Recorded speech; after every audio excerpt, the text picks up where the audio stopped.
जो कभी मसीह का दुश्मन था, आज वही उसके नाम का प्रचारक बन गया। शाऊल, एक ऐसा व्यक्ति जो प्रभु के चेलों से घृणा करता था, जिसका जीवन बस एक ही उद्देश्य के लिए समर्पित था, यीशु मसीह के नाम को मिटा देना।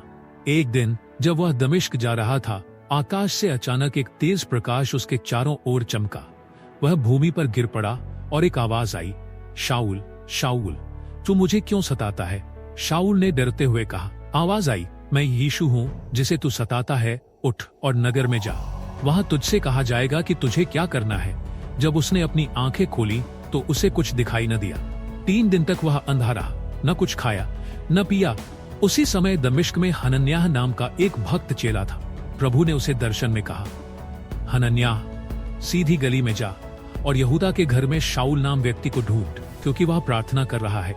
हनन्याह ने डरते हुए कहा, प्रभु, यह वही है जिसने तेरे लोगों को सताया।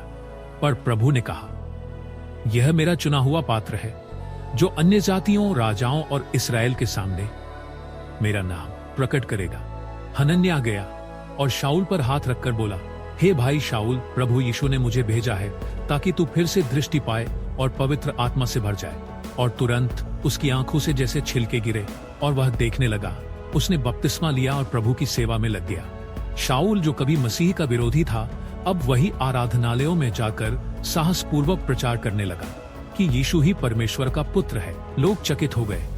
क्या यह वही व्यक्ति नहीं है जो यरूशलेम में विश्वासियों को बांधता था? परंतु अब वह सामर्थ के साथ प्रचार कर रहा था। जब यहूदी उसे मार डालने की योजना बनाने लगे, तो भाइयों ने उसे टोकरे में बैठाकर शहर की दीवार से नीचे उतार दिया और यरूशलेम जाकर बरनाबा की सहायता से वह प्रेरितों से मिला। वहां भी उसने निडर होकर प्रभु के नाम का प्रचार किया। उसी समय पतरस लुद्दा पहुंचा, जहां एनियास नामक व्यक्ति 8 वर्षों से खाट पर पड़ा था। पतरस ने कहा, यीशु मसीह तुझे चंदा करता है, और वह तुरंत उठ खड़ा हुआ।